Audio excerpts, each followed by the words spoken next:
फिर वही सपना, मेरा इनकाउंटर कर दिया गया। मुझे जेल से बाहर सुनसान जगह ले जाकर मुझे गोली मार दी गई। ऐसा कभी भी हो सकता है, कभी भी ऐसा हो सकता है, कभी भी ये लोग मुझे मार सकते हैं।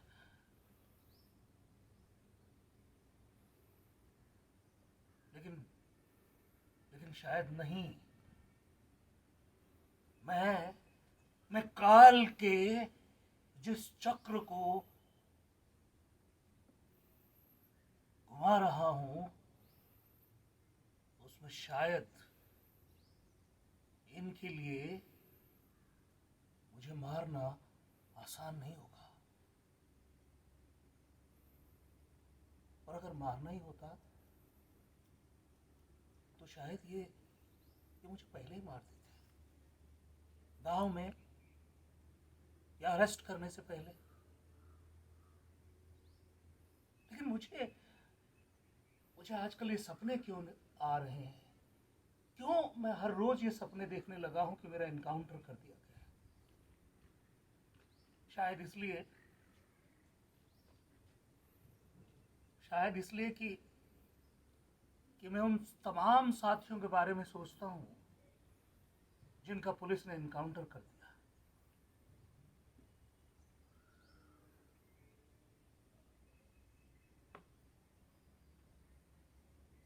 ओह,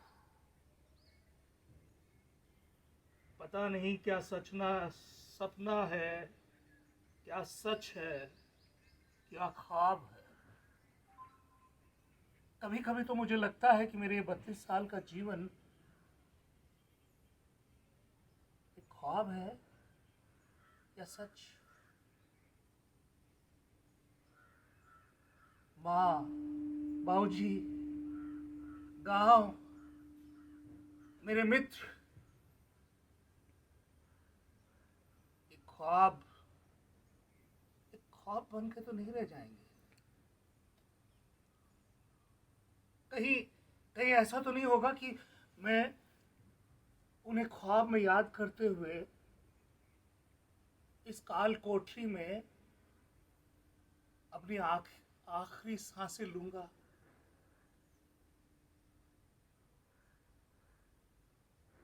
ये काल कोठरी मौत से भी बदतर है। नदियों, मैदानों, इंसानों से दूर अकेले यहां यातना सहते रहो। अकेले अकेले।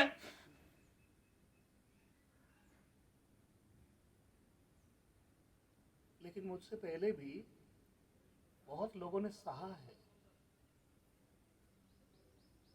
भगत सिंह और उसके साथियों ने सहा है। राष्ट्रीय स्वतंत्रता आंदोलन के क्रांतिकारियों ने सहा है। और कुछ हमारे साथी अभी भी सह रहे हैं। आखिर उनका अपराध क्या है? उन्होंने सिर्फ सच कहा, सिर्फ सच। और उनका सच सत्ता को पसंद नहीं है, इसलिए उन्हें जेलों में ठूस दिया गया।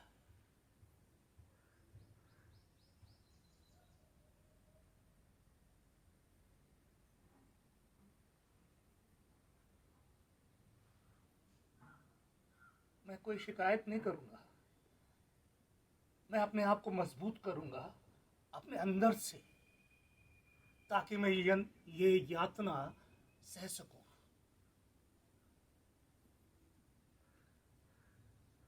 मुझे अकेले में रखा गया है। ये लोग समझते हैं कि मैं बहुत खतरनाक हूं।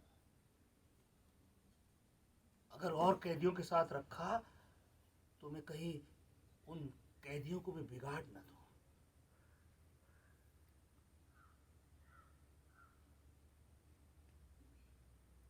पता नहीं कितना बजा होगा?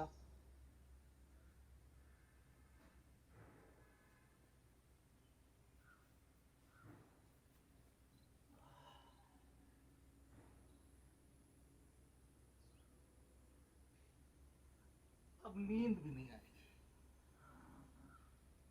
मैं इस 6x6 की काल कोठरी में घुट रहा हूं। मैं घुट रहा हूं, मेरा दम घुट रहा है।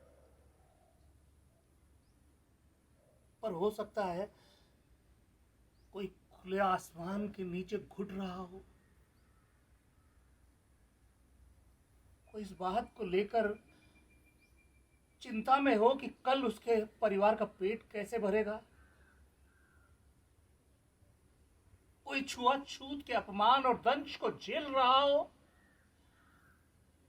या कोई पुलिस या दबंग जातियों के दिए हुए घाव से सो नहीं पा रहा हो।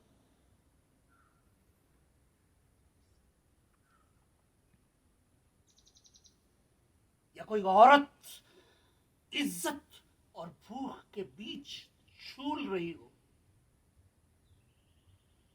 आखिर हमारी बिरादरी के, हमारे भाई बहनों का जीवन दुश्चिंताओं और यातनाओं से भरा हुआ है। अरे हमारा कसूर क्या है? क्या कसूर है हमारा?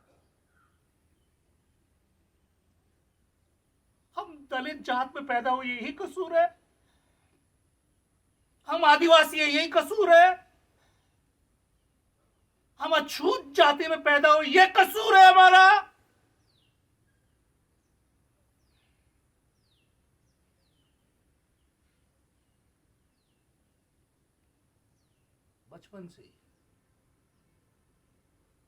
बचपन से ही मुझे एहसास हो गया था। जब स्कूल में किसी बच्चे को पहाड़ा या गिनती याद नहीं होती थी ना, तो उनको डांट पड़ती थी, लेकिन मुझे डंडे मार दिए जाते। एक आध टीचर का मूड खराब होता तो मुझे 2-4 थप्पड़ रसीद कर देता। किसी का मूड खराब होता तो 2-4 डंडे यूं ही मिल जाते इनाम में, मुफ्त। क्यों खड़ा है इधर? तेरा ध्यान किधर है? और कोई बच्चा मेरी शिकायत कर देता तो बिना पूछे मेरी पिटाई। एक दिन एक बच्चे ने मुझे मेरी जाति पर गाली दी, जाति सूचक गाली दी। मुझे बहुत गुस्सा आया, मुझसे रहा नहीं गया। मैंने उसकी जम के धुनाई की। वो सीधा हेडमास्टर के पास गया। हेडमास्टर साहब खुद को गांधीवादी मानते थे। मेरा रिजल्ट अच्छा होने के कारण मुझे मानते भी थे। लेकिन उस दिन उन्होंने एक ऐसी बात कही जो मुझे आज तक चुभती है। उन्होंने कहा, अपराध तो तुम्हारी जाति में है, तुम्हारे खून में है। अंग्रेज भी तुम्हारी जात को अपराधी मानते थे।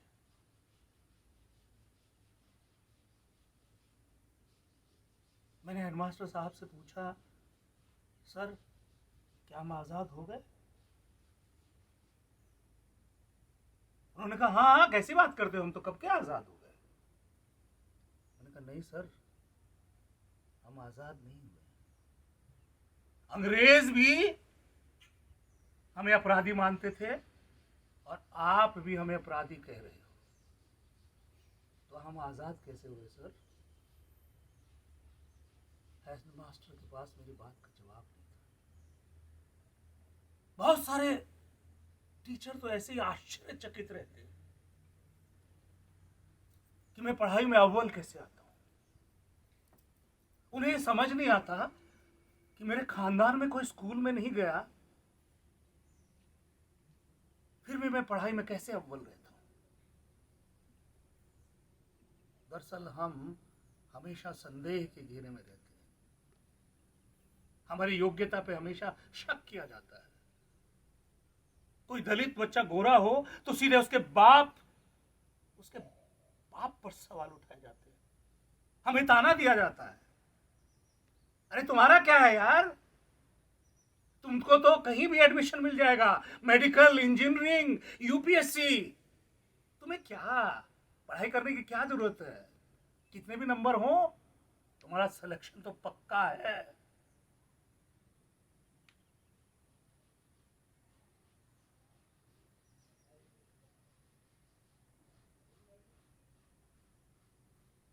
मुझे स्वायत्तता पसंद है।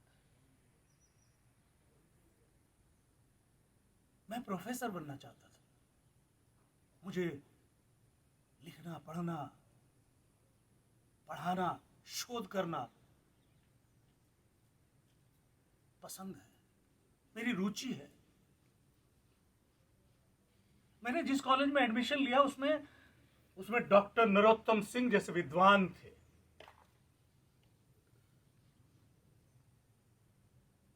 मैंने बहुत किताबें पढ़ी थी उनकी। दरअसल मैं कहूं तो मैंने डॉक्टर नरोत्तम सिंह की वजह से ही उस कॉलेज में एडमिशन लिया था। वो हमारे हेड ऑफ द डिपार्टमेंट थे। मैं उनका लेक्चर बहुत ध्यान से सुनता और वो भी मेरे सवालों का जवाब ध्यान लगा कर देते।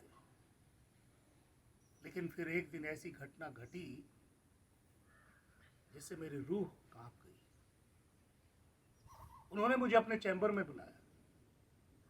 उन्होंने मेरे जिले के बारे में पूछा, फिर तहसील के बारे में, फिर गांव के बारे में। फिर उन्होंने मुझे गौर से देखा और कहा, तुम ठाकुर हो ना? मेरा तो जैसे सारा खून सूख गया। मुझे विश्वास नहीं हो रहा था कि मैं देश के प्रखर बुद्धिवादी, प्रगतिशील व्यक्ति के सामने हूं।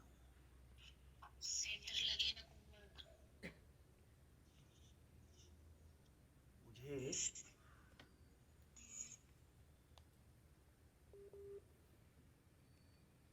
मैंने उन्हें गौर से देखा और जवाब दिया, नहीं, मैं ठाकुर नहीं हूं। उनका चेहरा उतर गया। मैंने और जोर से कहा, मैं शेड्यूल कास्ट हूं।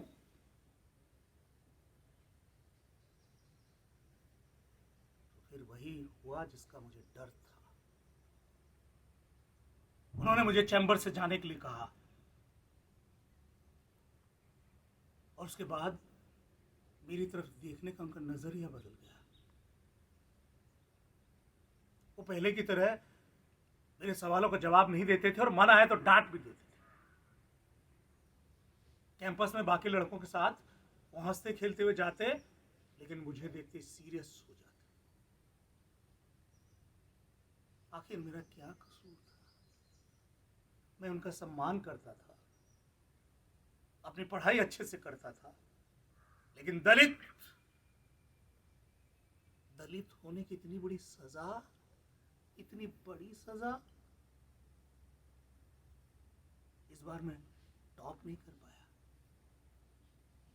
क्योंकि वाइवा में मेरे अच्छे नंबर नहीं दिए गए। एमफिल में मुझे मन लायक विषय नहीं मिला और पीएचडी में मेरा कोई गाइड बनने को तैयार नहीं था। आखिर बड़ी मुश्किल से एक नए शिक्षक तैयार हुए। आह आह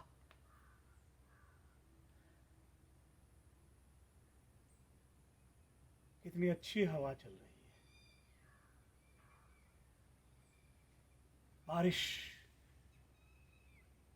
बारिश की बूंदें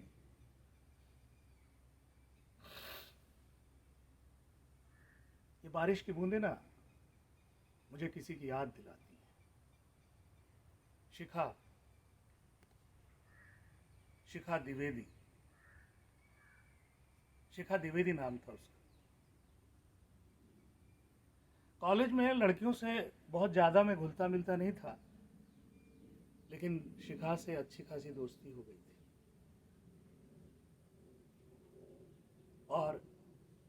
और जब भी मैं उससे मिलके वापस लौटता तो घंटों उसके बारे में सोचता रहता। एक दिन वो मुझे अपने माँ बाप से मिलवाने अपने घर ले गई।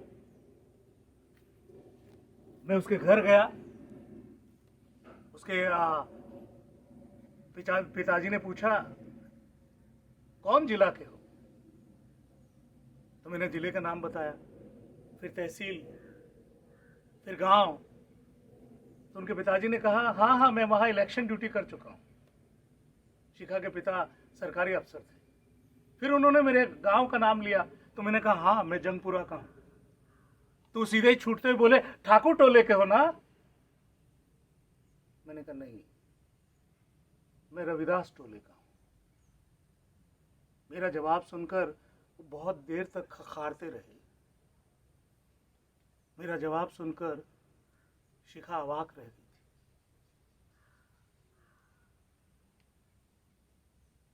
अगले दिन वो कॉलेज में आई, लेकिन कुछ बोली नहीं। एक दिन उसने पूछा, तुम्हारे माँ बाप क्या करते हैं? मैंने कहा, मेरा बाप मजदूर है, मजदूरी करते हैं, और छोटी सी हमारी जमीन है, उस पर खेती साग सब्जी उगाते हैं, और मेरी माँ पड़ोस के कस्बे में उसे बेच आती है। उसके बाद शिखा मुझसे सहानुभूति रखने लगी। जब हम कॉलेज की कैंटीन में जाते तो वो मुझे चाय या जो भी हम नाश्ता करते उसके पैसे नहीं देने देती। मैं समझ गया था उसका नजरिया बदल गया है। अब उसके व्यवहार में वो पहले जैसी गर्मजोशी नहीं है। एक दिन उसने मुझे एक पैकेट दिया। मैंने पूछा, ये क्या है? बोले, तुम्हारे लिए गिफ्ट है। उस वक्त ना मैं एक ही जीन्स पहनता था, क्योंकि एक ही थी। हफ्ते 10 दिन में जब टाइम मिलता तो उसे धो लेता। तो जब मैंने पैकेट खोला तो उसमें एक जीन्स थी। मुझे लगा शायद इसीलिए शिखा ने मुझे वो जीन्स दी है। लेकिन जब मैंने गौर से देखा तो उसका सारा टैग हटा हुआ था। फिर मैंने उससे गौर से देखा तो एक जगह दाग लगा हुआ था। मैं समझ चुका था ये पहनी जा चुकी है। मैंने शिखा से पूछा, तुमने पहनी हुई चीज मुझे क्यों गिफ्ट दी? थोड़ी देर तो चुप रही। फिर उसने कहा, मेरे भाई की जीन्स है। मैंने कहा, पर मुझे क्यों दी? पहनी हुई। उसने कहा, तुम लोग तो ले लेते हो ना, तुम लोग तो ले लेते हो ना, तुम लोग तुम लोग तुम लोग पता नहीं ये द्विवेदी, चतुर्वेदी, शर्मा क्या समझते हैं अपने आप को? ये समझते हैं कि हम उनकी जूठन पर पैदा हुए हैं, उनकी जूठन खाकर जिएंगे, या उनकी उतरन पहनना ही हमारा जीवन है। मुझे बहुत गुस्सा आया और मैंने वो वापस कर दी।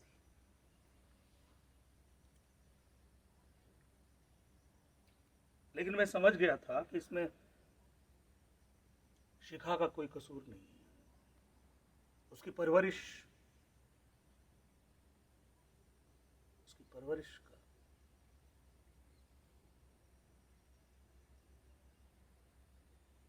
शिखा, मैं तुमसे नाराज नहीं हूं। हाँ, मैंने दोस्ती जरूर तोड़ दी।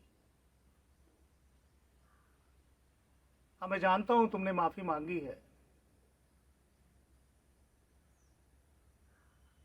पर दोस्ती की बुनियाद है बराबरी। सहानुभूति और दया पर दोस्ती नहीं टिकती। संबंध तब आगे बढ़ते हैं जब हम एक दूसरे को बराबर मानते हैं और एक दूसरे का सम्मान करते हैं। मैं जब कॉलेज में एडमिशन लेने गया तो बाबूजी ने कहा था, किसी पार्टी पॉलिटिक्स में मत पड़ना,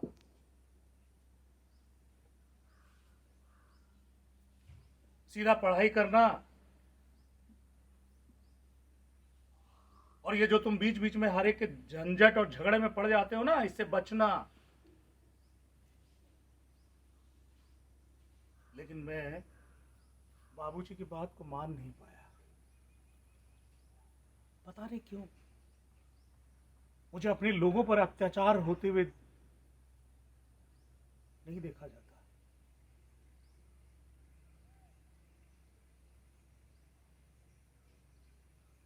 और मैं इसी तरह एक मामले में ना चाहते हुए पढ़ा और पढ़ता ही गया। उस वक्त ना हम अंबेडकर हॉस्टल में रहते थे। हुआ यूं कि हमारे दोस्त कॉम्पिटिटिव रिजल्ट में पास हो गए थे। पीसीएस का रिजल्ट आया था और हमारे दोस्त कंपीट कर गए। मुझे लगा कि उसका जश्न मनाया जाए, पार्टी की जाए। तो हम लोगों ने एक पार्टी का आयोजन किया। पार्टी चल रही थी, शुरू हुई थी कि इतनी देर में बगल के हॉस्टलों से 20-25 लड़के आ गए, हॉकी स्टिक लिए और डंडे उनके हाथ में। पहले तो उन्होंने हमें गालियां दी, अबे साले आरक्षण के बल पर डिप्टी कलेक्टर बन रहे हो साले।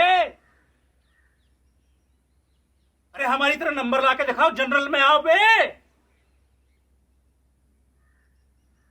गाली गलौज के बाद उन्होंने हमारे को पीटना शुरू किया और पार्टी भंग हो गई। अगले दिन यूनिवर्सिटी जांच कमेटी बिठाई और जांच कमेटी ने अंबेडकर छात्रावास के 4 लड़कों को और एक दूसरे हॉस्टल के 5, मतलब कुल मिला के 5 लड़कों को सस्पेंड करने की घोषणा की। जांच कमेटी ने कहा कि दूसरे हॉस्टल वाले लड़के पढ़ाई कर रहे थे और अंबेडकर छात्रावास वाले लड़के डीजे बजा रहे थे, इससे उनको पढ़ाई में डिस्टरबेंस हो रही थी। और वो दूसरे वाले लड़के डीजे बंद कराने आए थे, लेकिन अंबेडकर छात्रावास के लड़कों ने उन्हें पीट कर भगा दिया। ये तब था जब उस जांच कमेटी में दलित शिक्षक थे। मैंने दलित टीचर से पूछा, आपके होते हुए ये रिपोर्ट कैसे आई?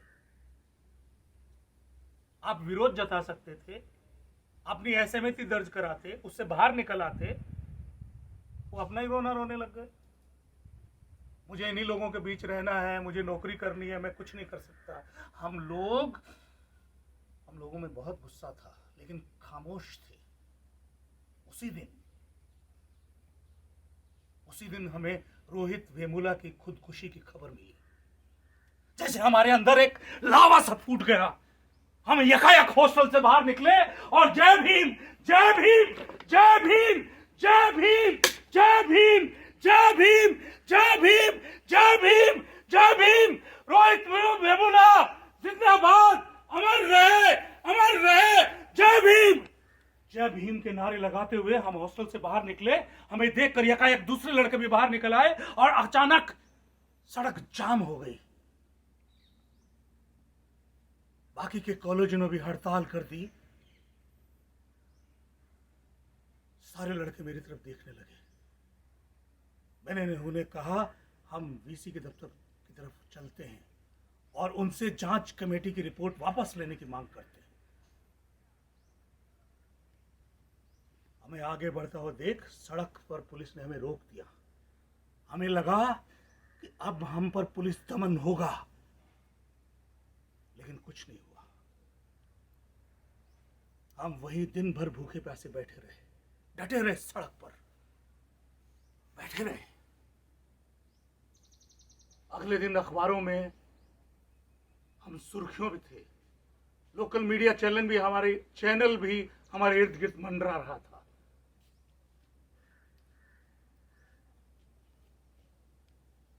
अगले दिन वीसी के ऑफिस से उनका पीए एक लिखित संदेश लेकर आया। उसमें लिखा था कि फिलहाल जांच कमेटी की रिपोर्ट पर अमल नहीं किया जाएगा और वो व्यक्तिगत रूप से इस मामले को हल करने के लिए दखल देंगे। यह हमारी बड़ी जीत थी। अभी तक इस विश्वविद्यालय में हम हाशिए पर थे, लेकिन आज हमारी एक पहचान है।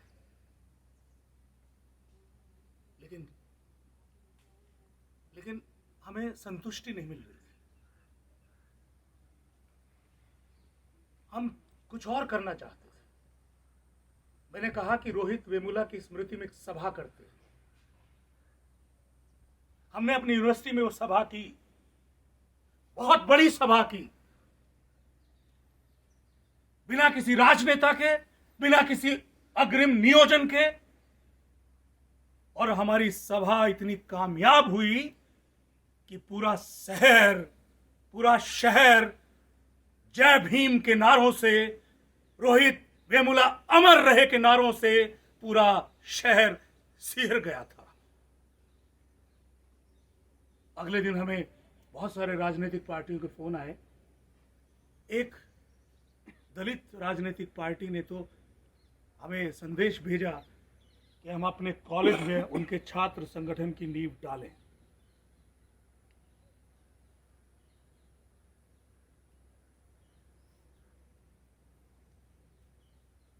मैं असमंजस में था कि मैं क्या करूं।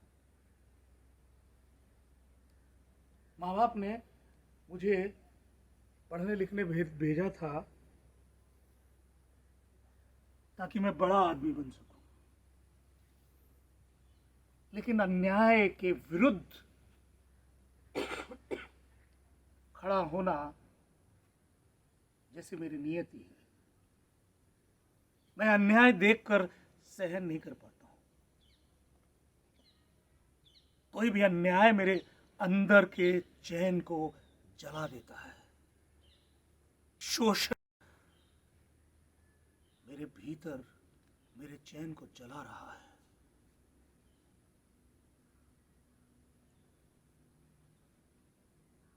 मुझे लगा कि मैं राजनीति ज्वाइन कर लूं, और उसके लिए मैं सीधा सबसे बड़े दलित नेता सेवाराम जी और उनकी पार्टी को ज्वाइन कर लूं। यह रास्ता मेरे लिए सीधा और सरल था। लेकिन सेवाराम जी और उनकी पार्टी को लेकर के मेरे कई सवाल थे। आखिर इतने साल सत्ता में रहने के बाद भी सेवाराम जी और उनकी पार्टी हमारे दलित भाई बहनों में, आदिवासियों में, वंचितों में, बहुजनों में वो आत्मविश्वास नहीं जगा पाई। आखिर क्यों वंचितों, बहुजनों और दलितों पर दिन ब दिन अत्याचार बढ़ते रहते हैं? हमारी बहनों पर बलात्कार करते हैं, बेखौफ घूमते हैं। आखिर क्यों रोहित वेमुला के सपनों को चकनाचूर कर दिया जाता है? मुझे लगा कि हम कमजोर हैं, हम हीन भावना के शिकार हैं। मुझे लगा कि हम आंख में आंख मिलाकर देख नहीं पाते। इसलिए सारी राजनीतिक पार्टियां हमको बेवकूफ समझती हैं। हमें समझती हैं कि वो हमें धोखा दे सकती हैं। मुझे लगा कि मेरे अपने साथियों को मजबूत बनाने की जरूरत है, अंदर से मजबूत, उनके अंदर की हीन भावना को निकालने की जरूरत है। और मुझे लगा कि इसके लिए मुझे जड़ों की ओर जाना चाहिए। मैंने तय किया मैं अपने गांव जाऊंगा,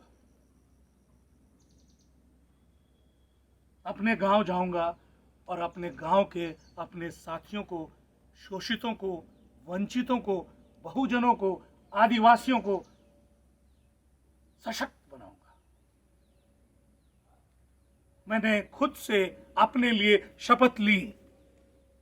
मैं रोहित सिंह ये शपथ लेता हूं कि मैं अपना जीवन ऐसी व्यवस्था के निर्माण में समर्पित कर दूंगा जिसमें किसी रोहित वेमुला के सपने चकनाचूर ना हो और उसे खुदकुशी ना करनी पड़े।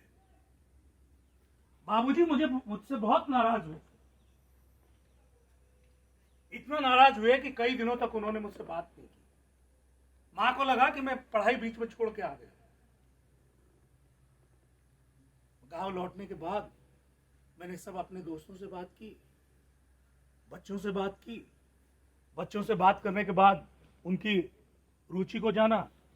क्या पसंद है आपको? खेलना पसंद है? कराटे पसंद है? जूडो कराटे, मार्शल आर्ट, क्या पसंद है? सब बच्चों से बात की और हर जात के बच्चों से बात की। आपको क्या लगता है, अंग्रेजी सीखी जाए? अंग्रेजी बोलने के बाद क्या लगता है आपको, पढ़ने आती है? हमारे बच्चे अंग्रेजी बोलने में बहुत झिझकते थे। हमने अपने साथियों के साथ मिलकर, यानी दोस्तों के साथ मिलकर, गांव वालों के साथ मिलकर न्यू इंडिया क्लब की स्थापना की। और न्यू इंडिया क्लब के प्रोग्राम में बच्चों के आत्मविश्वास, आत्मबल और संविधान की चेतना जगाने का कार्यक्रम शुरू किया गया। अंग्रेजी बोलना, संविधान के बारे में जानना, जूडो, कराटे, मार्शल आर्ट, सारे प्रशिक्षण की व्यवस्था की। मुझे ये लगा था कि ये काम शुरू करने में बहुत कठिनाई आएगी, लेकिन जितना मैंने सोचा था उतनी आई नहीं। और हमारे दोस्त, बच्चे सब तैयार हो गए। मुझे पता था हमारी ये न्यू इंडिया क्लब की पहल दबंगों को रास नहीं आएगी। शुरू शुरू में तो कुछ नहीं हुआ, लेकिन बाद में उन्हें परेशानी होने लगी। मैं समझ गया कि इसकी बहुत बड़ी कीमत चुकानी पड़ेगी। जी हाँ, ये जो देख रहे हैं ना आप, ये काल कोठरी, उसी की कीमत है। मैं इस जेल में उसी की कीमत चुका रहा हूं। हमारा जो देश है ना, हमारे देश में कोई गरीब के लिए आवाज उठाए, कोई शोषित के लिए लड़े, उनको जेल में ठूस दिया जाता है। और कोई सत्ता की स्तुति करे, गुणगान करे, तोते की तरह रटे, उनकी प्रशंसा करे, उसको इनाम दिया जाता है, पुरस्कार दिया जाता है। लेकिन गरीबों, शोषितों, वंचितों, आदिवासियों की आवाज उठाने वालों को जेल के अंदर ठूस दिया जाता है। कोई बात नहीं, या मुझे मार भी देना आज तो भी मुझे अफसोस नहीं है, क्योंकि मैंने अपनी बात युवाओं के दिमाग और दिल में पहुंचा दी है।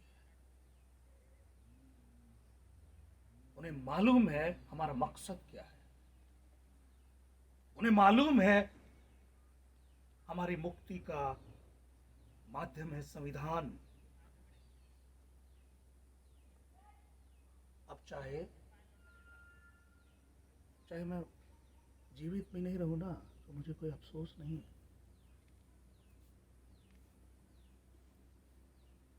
भले ही मेरी उम्र छोटी हो, लेकिन मैंने आग सुलगा दी है। और ये मेरी आग सुलगाई हुई भड़केगी जरूर,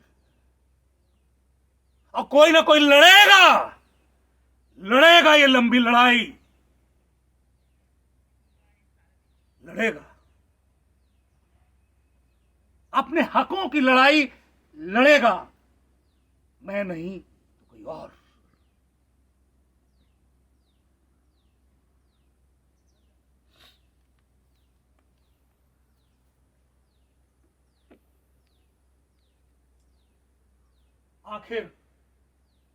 आखिर वक्त ने करवट ली।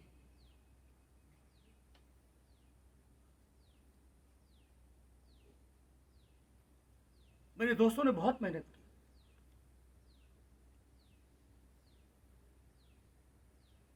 मुझ पर जो केस डाले गए हैं, जो संज्ञेय धाराएं लगाई गई हैं, उसको उन्होंने कोर्ट में चुनौती दी।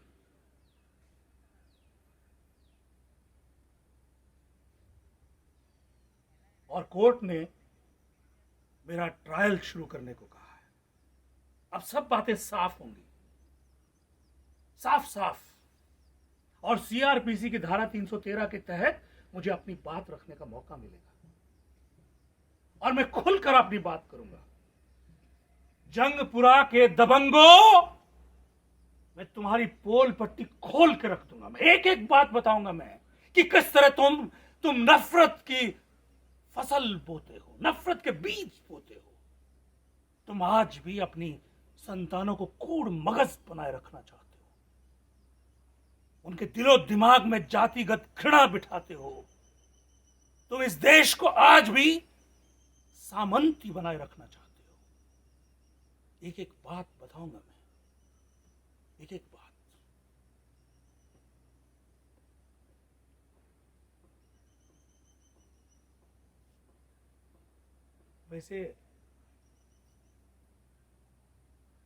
वैसे जब से कोर्ट ने ट्रायल की बात शुरू कही है ना, तब से मुझे नींद अच्छी आने लगी, बहुत अच्छी नींद। कल तो एक बहुत अच्छा सपना देखा।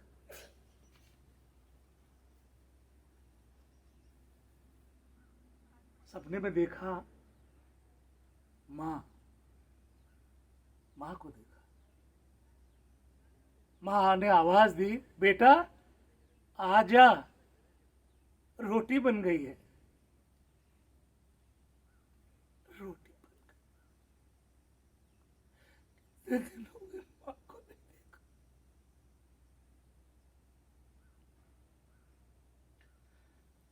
जब हम जुलूस निकाल रहे थे ना, तो मेरी माँ ने सारी महिलाओं को ललकारा। वो जय भीम जय भीम जय भीम के नारे लगा रही थी और सारी महिलाओं को इकट्ठा कर रही थी। उस दिन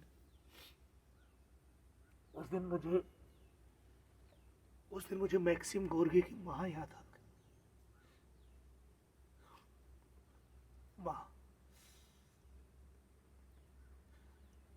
मां, मुझे तुम पे गर्व है मां। तू हर जन्म में मेरी मां बनना, हर जन्म।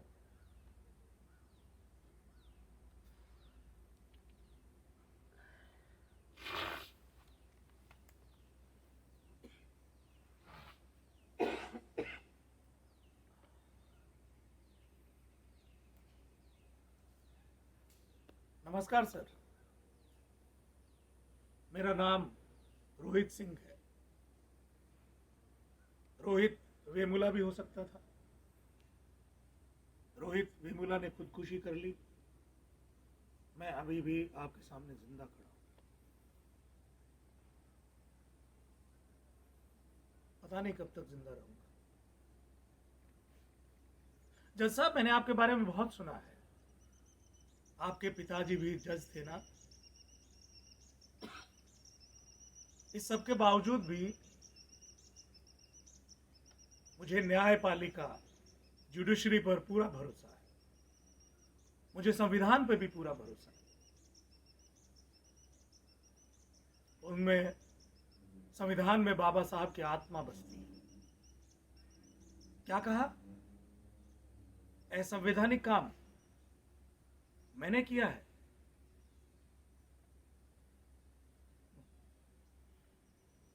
वो कत्ल भी करें तो कुछ बात नहीं, हम उफ भी करें तो बाकी है। जज साहब, एक ऊंची जात का व्यक्ति एक दलित को मारकर, उसकी खाल उतारकर,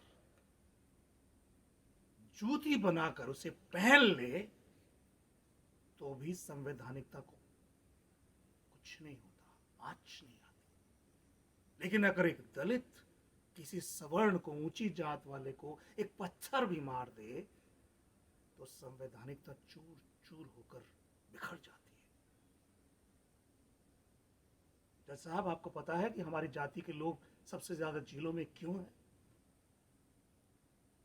सवर्ण या ऊंची जाति के लोग अपराध करते हैं, पुलिस को रिश्वत देते हैं, अच्छा वकील करते हैं और माफ कीजिएगा, अपने रसूख से न्याय के पलड़े को भी अपनी तरफ झुका लेते हैं।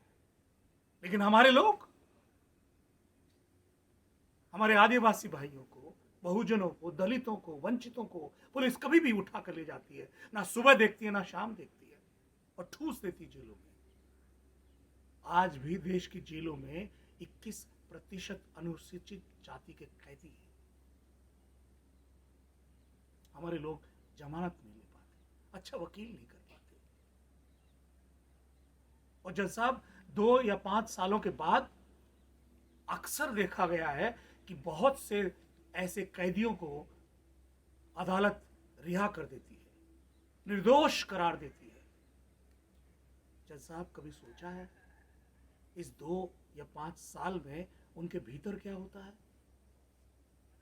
उनके भीतर समय उनको कीड़े की तरह कुतर डालता है सर। जेल से बाहर आने के बाद ना वो जिंदा रहते हैं ना मरे हुए। हाँ मुझे पता है सर, मैं जानता हूं सर कि मैं मुद्दे पर नहीं बोल रहा हूं, लेकिन क्या करूं सर, मेरे अंदर इतना भरा पड़ा है बोलने के लिए। और पिछले 1 साल से तो सर मैं दीवारों से बात कर रहा हूं, दीवारों से। कोई आदमी तो मिला ही नहीं बात करने को। आता हूं सर, मैं मुद्दे पे आता हूं सर। जंगपुरा के केस का पूरा विवरण आपको बताता हूं सर, लेकिन सर उसके लिए आपको थोड़ा समय देना पड़ेगा। समय इसलिए देना पड़ेगा क्योंकि आपको सच्चाई पता चले, अगर आप सच्चाई जानना चाहते हैं। जी सर, जी सर, शुक्रिया। मैं अपनी पीएचडी की थीसिस बीच में छोड़कर अपने गांव पहुंचा जंगपुरा। वहां न्यू इंडिया क्लब की स्थापना की। न्यू इंडिया क्लब का उद्देश्य था दलितों, शोषितों, वंचितों, बहुजनों में संविधान चेतना को जागृत कर उन्हें अपने अधिकारों के लिए प्रेरित करना, उसके साथ उन्हें तन मन से सशक्त बनाना, उनमें आत्मविश्वास जगाना। इसके लिए उनके लिए जूडो, कराटे, अंग्रेजी स्पीकिंग, इंग्लिश स्पीकिंग का कोर्स चलाया गया। इसके लिए प्रशिक्षक की व्यवस्था की गई। हमारे टोले के बाहर एक खेल का मैदान था, और ये न्यू इंडिया क्लब सर मैंने अपने दोस्तों के साथ, गांव के लोगों के साथ शुरू किया। धीरे धीरे हमारे क्लब में लड़कों की संख्या बढ़ने लगी। शुरू में तो दबंग जाति ने इसे इग्नोर किया, लेकिन धीरे धीरे उनके कलेजे पर सांप लौटने लगे। सर कुछ दिन बाद दबंग जाति के लोग मेरे पास आए कि क्लब बंद कर दीजिए। मैंने कहा क्यों? उन्होंने कहा आपके बच्चे परेड करते हैं, ड्रम बजा कर पीटी करते हैं, उससे बहुत शोर होता है। मैंने कहा ये सामने मंदिर देख रहे हो, ये सामने मंदिर में 24 घंटे भजन कीर्तन होता रहता है, रिकॉर्ड प्लेयर पर शोर होता रहता है, उससे हमारे बच्चों की इंग्लिश स्पीकिंग की क्लास डिस्टर्ब होती है। हम तो कभी नहीं आए आपके पास शिकायत करने। मेरा जवाब सुनकर सर वो जल भून कर चले गए, लेकिन मुझे पता था कि ये जरूर खुरापात करेंगे। कुछ दिन बाद वो फिर आए। उन्होंने कहा कि क्लब बंद करो, यहां से ले जाओ, दूसरे गांव में चलाओ। मैंने कहा दूसरे गांव में भी हमारे क्लब खुल गया है। उन्होंने कहा इसे बंद करो नहीं तो हम पुलिस में शिकायत करेंगे। मैंने कहा क्यों? इस बार उन्होंने कहा कि आपके लड़के हमारी लड़कियों पर कमेंट करते हैं, कमेंट करते हैं। मुझे विश्वास नहीं हुआ सर, मुझे विश्वास नहीं हुआ।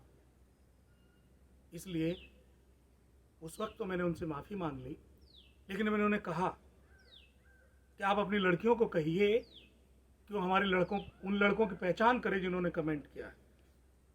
उन्होंने करने से मना कर दिया। मैंने अपने सारे लड़कों को लाइन में खड़ा किया और कहा मुझे सच बताएं, नहीं तो मैं क्लब में हमेशा हमेशा के लिए बंद कर दूंगा। उन्होंने कहा, एक लड़का आ गया, उसने कहा सर ठाकुर टोले की कुछ लड़कियां आई थी हमसे फुटबॉल मांगने। फुटबॉल। उन्होंने कहा हमारी फुटबॉल फट गई है। हमने उन्हें फुटबॉल देने से मना कर दिया। जज साहब, इस बात को आप इसकी गहराई को समझिए। ये दबंगों को नागवार गुजरा कि उनकी लड़कियां हमारे लड़कों से बात करें।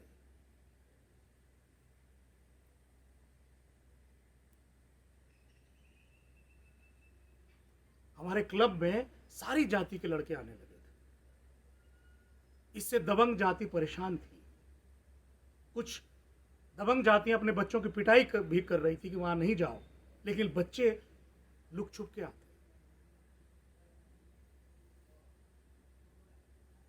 ये बात टली सर, लेकिन कुछ दिन बाद शिवरात्रि थी।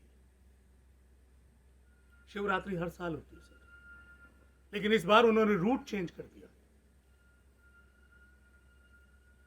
रूट चेंज कर दिया सर, और वो उसी रूट से अपनी झांकी ले जाने लगे जिस रूट पर हमारे बच्चे परेड कर रहे थे। मैंने उनसे कहा कि आप दूसरे रूट से अपनी झांकी ले जाइए, लेकिन वो अड़ गए। हम भी अड़ गए सर। कहा सुने के बाद उन्होंने रास्ता बदला। कुछ दिन बाद सर हम रविदास जयंती मना रहे थे। रविदास जयंती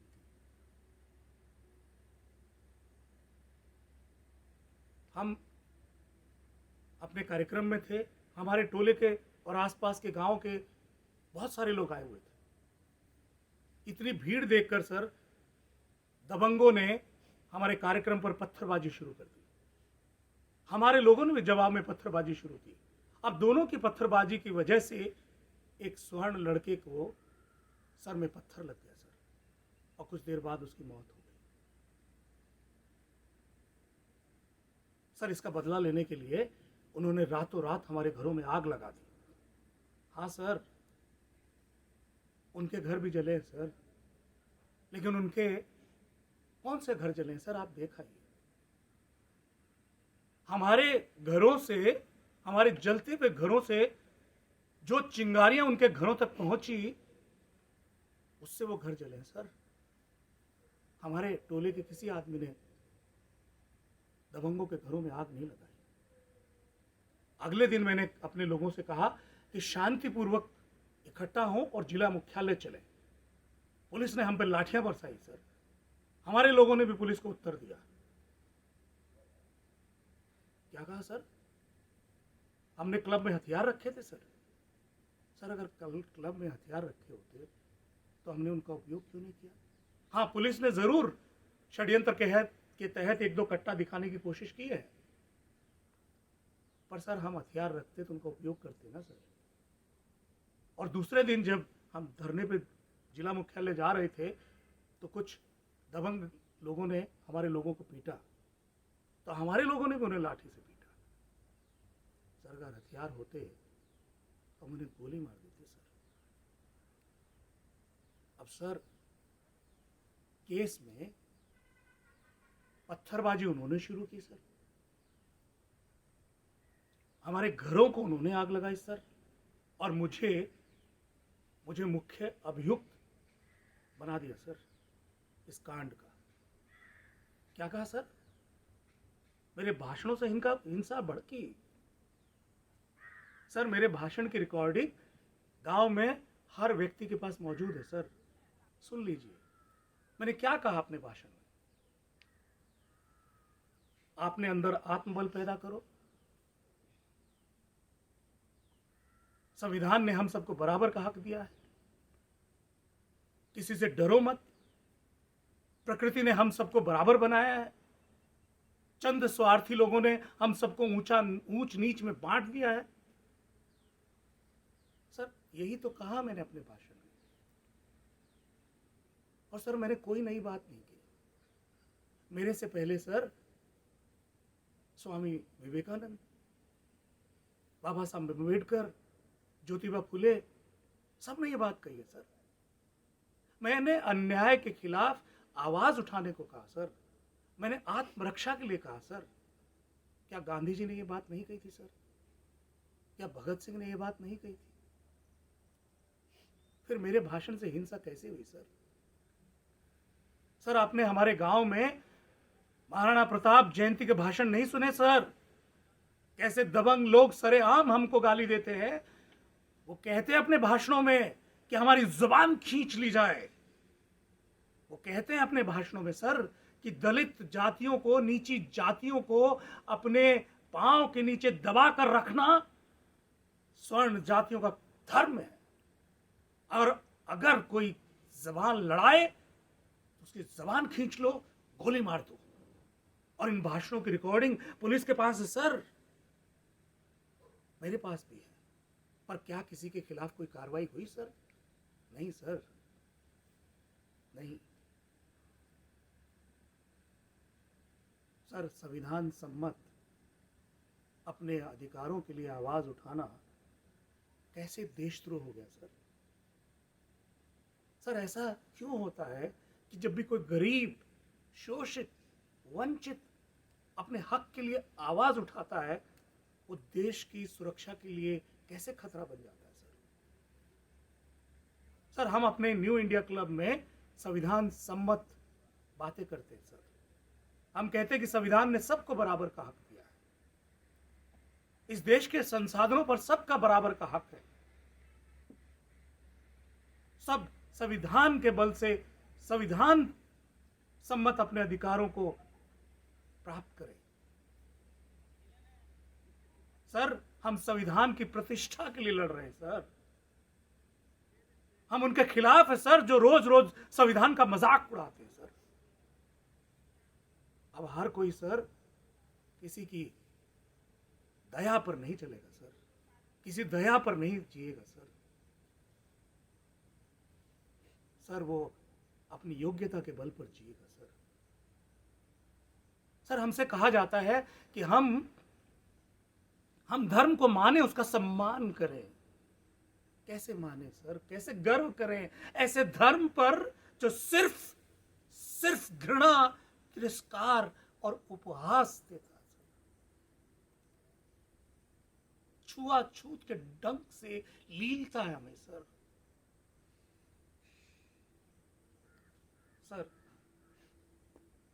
सर, हर एक कोई हमें धोखा देता है सर। सारी राजनीतिक पार्टियां हमें हमारा उत्थान करने में जुटी हुई है सर, लेकिन हम वहीं कहीं पड़े रहते हैं। स्कूल हो, कॉलेज हो, सरकारी नौकरी हो, हमको ताना दिया जाता है सर कि हम तो सरकार के दामाद हैं, आरक्षण के बल पर सब कुछ हासिल करते हैं सर। आरक्षण सरकार की ग्रुप ए की नौकरियों में सर 8.7% दलित है सर, जबकि सफाई कर्मचारियों में 43% है सर।